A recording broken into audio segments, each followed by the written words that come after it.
Donc j'aimerais m'appuyer sur quelques mots-clés que j'ai trouvés sur le web. Soigner et protéger les plantes pour mieux nourrir les hommes, c'est essentiel, c'est bien, mais ce n'est pas suffisant. Donc on verra par la suite de quoi je veux parler. Je vais commencer à parler de quelques résultats, de les compléter, pour parler ensuite quelles solutions on a aujourd'hui avec le matériel d'aujourd'hui et parler de quelques perspectives. Donc si on reprend rapidement les résultats des essais sur les bancs d'expérimentation, à différents stades végétatifs, différents matériels, on va pas s'intéresser à la qualité d'application, qui est essentielle pour les viticulteurs, mais il n'y a pas que ça. On va s'intéresser aussi aux pertes. Est-ce que depuis une dizaine, quinzaine d'années qu'on travaille sur le sujet, est-ce qu'aujourd'hui ça s'est amélioré? En pleine végétation, on s'aperçoit que si on peut catégoriser les appareils relativement les uns par rapport aux autres, on s'aperçoit que si on ramène par rapport à la quantité de 1 gramme par hectare, la quantité qu'on aurait dû mettre effectivement uniquement sur le feuillage, on s'aperçoit qu'on a encore des écarts de 30 à 65%,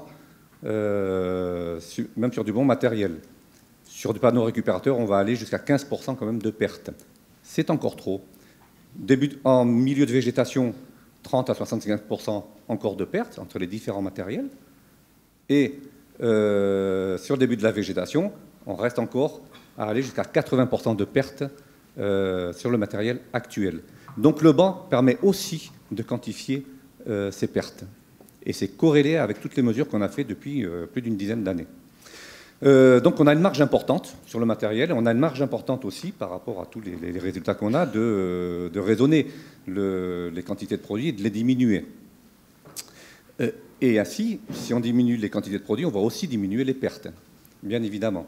De façon, le traitement à l'échelle de la parcelle, on va mesurer un TRV et on va appliquer une règle sur le raisonnement de la dose.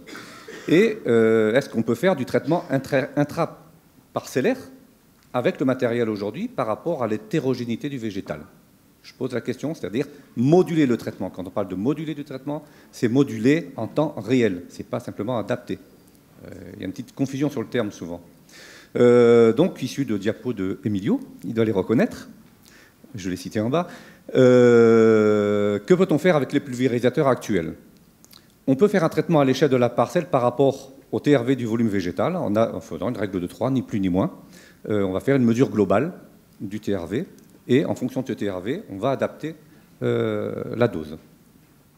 Aujourd'hui, c'est relativement facile à faire en fonction des différents stades végétatifs, avec des rampes de distribution communes, ou alors on peut le faire, et là je m'en réfère aux travaux de Marc, différencier différentes zones sur la parcelle, et avec, par exemple, qui n'est pas encore utilisé, pourtant c'est disponible en grande culture, un barillet électrique qui permet de sélectionner, par exemple, des buses. Il y a des solutions simples qui existent qui ne sont pas utilisées. Est-ce qu'on peut faire avec les pulvérisateurs actuels, est-ce qu'on peut moduler par rapport à l'hétérogénéité du végétal? Emilio travaille sur des sujets scientifiques avec du matériel sophistiqué. Est-ce pour autant qu'aujourd'hui, on peut le vulgariser? Et est-ce que pour autant les industriels le vulgarisent? Ça, c'est la grande question. Donc, technologiquement, on pourrait le faire. Pratiquement, ça n'existe pas. C'est onéreux. Bon, on peut voir pourquoi. Mesurer l'hétérogénéité du végétal, bien sûr, on l'a vu, on peut le faire avec du NDVI. Donc par satellite, avec un drone. Aujourd'hui, bon, le drone est d'actualité, hein, là aussi. C'est très facile de le faire. Embarqué sur un tracteur, je ne sais pas si vous avez vu, mais vous avez des panneaux blancs pour chaque mesure qui permettent de faire une référence de mesure. Donc, j'ai trop souvent vu des systèmes embarqués avec des green seekers sans référence, qui en fin de compte ne mesurent que du relatif, c'est-à-dire quasiment rien. Ça ne sert à rien d'essayer de moduler avec une mesure aussi simple que ça, sans panneau de référence. Je le dis. L'hétérogénéité avec le LIDAR. Mon inspiration d'Emilio, les travaux qu'on mène là-dessus actuellement dans le cadre de l'UMT, visent à essayer de vulgariser cette technologie, de savoir quelle est l'information, quels sont les indices pertinents qu'on va pouvoir sortir pour essayer d'avoir une mesure objective du TRV par exemple, du LWA et autres, à dire d'hommes, avec une dizaine de personnes pour mesurer ces caractéristiques, on arrive à des écarts qui peuvent aller jusqu'à 80%. On est arrivé cette année à des mesures très objectives et qui sont très répétitives. Donc on peut le faire et on commence à trouver du matériel qui est relativement abordable. Et qui peut être, on peut utiliser ce matériel pour mesurer le végétal, quelle que soit la tâche, pas simplement pour la pulvérisation. Et donc disposer et générer des cartographies pour ensuite analyser. Alors moduler en temps réel, moi je dis carrément non. Aujourd'hui avec les machines actuelles, on ne peut pas. Il y a une marge assez importante. Alors pourquoi l'architecture des organes est figée, hein, des pompes à débit figé, donc 90% vont pour secouer la cuve, enfin, remuer le produit, donc gaspillage d'énergie. L'aérolique, on ne peut pas moduler, qui est plus qu'énergivore, hein, 8 chevaux par face en moyenne. Des pertes de charge importantes, alors que ce soit aérolique, hydraulique, etc. Bon, la conception des pulvés aujourd'hui, quand on est spécialiste et qu'on regarde, bon, énormément de pertes de charge, et mes collègues m'ont tous confirmé la même chose. Les organes de commande, on veut moduler, seulement ils sont incompatibles avec une automation quelconque. Ils ont des temps de réponse qui sont trop importants. Ils ont une étendue d'action, donc de variation de contrôle du phénomène physique qui sont souvent trop faibles. Donc on ne peut pas les contrôler. C'est des organes de commande. Une fois pour toutes, on les règle et on fonctionne avec. On ne peut pas les utiliser. L'hydraulique, bien sûr, pompe figée, aérolique figée. Alors le pneumatique, bon, on en a suffisamment parlé. Du pneumatique en premier stade végétatif. On va respirer et boire tout ce que ça fournit. Donc toute automation, mélange, injection, modulation, etc. est très compliquée. Dès qu'on veut mettre de la technologie sur les pulvérisateurs actuels, vu que tous les organes principaux de commande sont figés, ça devient très vite une usine à gaz et donc on comprend pourquoi on n'en trouve pas dans le commerce. Alors l'origine des pertes au sol et dans l'air qui sont sources de dérive, qui est un sujet très important aujourd'hui, la principale cause, on applique un produit, bien sûr, il y a le produit, il y a la formulation du produit, qui n'est pas toujours très gentil, mais l'architecture actuelle des machines, l'inadéquation des réglages possibles sont la source de ces pertes. Les verrous, les machines dont la base de conception est de plus de 50 ans, à l'échelle de la technologie, 50 ans, c'est antédéluvien.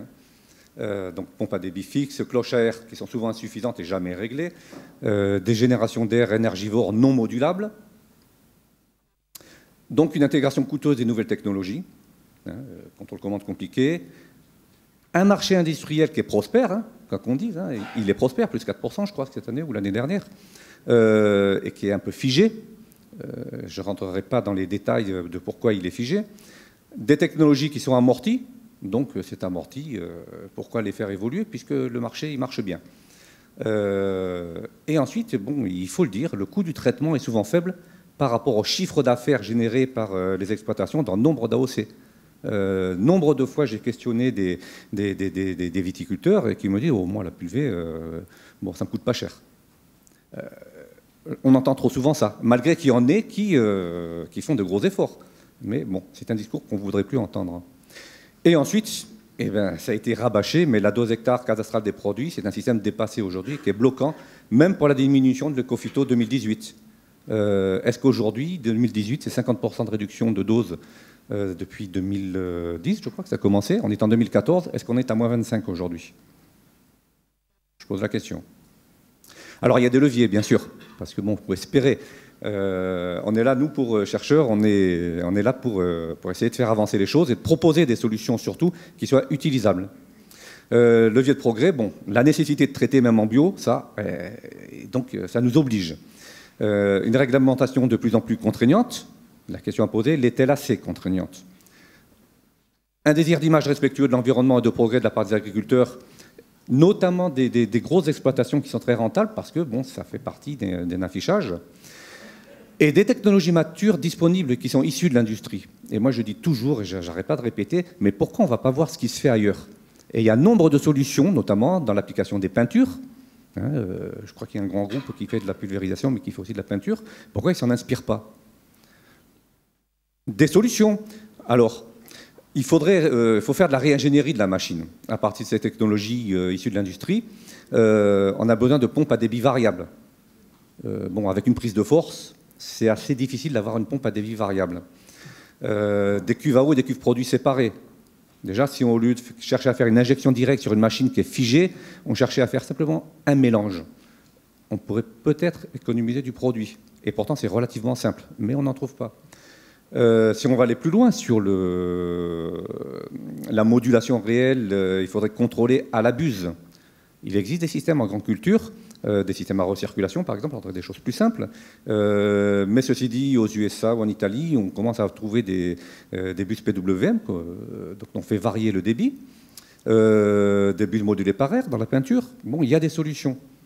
Et ensuite, la génération modulable de l'air à l'échelle du diffuseur. Il y a beaucoup trop de pertes de charge avec les générations d'air sur les prises de force. Et puis, allez, on met des tas de tuyaux partout avec des tas de pertes de charge. Bonjour le rendement. Si on le fait à l'échelle du diffuseur, ça serait beaucoup mieux. Donc, ce que je voudrais dire, c'est qu'aujourd'hui, il y a de l'énergie électrique. Elle est embarquable. On sait l'utiliser dans l'industrie. On sait vraiment la traiter. Ça serait bien de faire un pas technologique et d'essayer de réinventer les pulvées. On garde une cuve, on garde un châssis, on garde des roues, mais on met des organes qu'on peut commander électriquement. Et ça permettrait de faire des économies de produits, d'améliorer la qualité d'application, de réduire donc les pertes, mais de faire aussi de grosses économies d'énergie, parce que là aussi, c'est aussi un impact sur l'environnement, le CO2. Et puis, enfin, en tant que chercheur, je pose la question, est-ce qu'on peut repenser la fonction de traitement des cultures autrement que par la pulvérisation telle qu'on l'a fait aujourd'hui? Je jette un pavé peut-être, mais il faut se poser des questions, il faut repartir de zéro et de façon agronomique et de façon technique. Est-ce qu'on peut proposer d'autres choses? Je pense que oui, si on se creuse un peu la tête. Donc le développement de nouvelles solutions et d'équipements pour la protection des cultures. Repensons ensemble la fonction de traitement des cultures. Et moi, j'invite les constructeurs, j'invite tous les organismes à ce qu'on montre quelque chose, à ce qu'on travaille ensemble pour qu'on essaye de trouver d'autres solutions que la simple pulvérisation. Il faut des produits, mais on peut les appliquer autrement, sans doute. Donc la pulvérisation classique, est-ce que c'est la seule solution? Et essayons de faire un peu de rupture technologique ou de rupture de réflexion pour essayer de faire autre chose.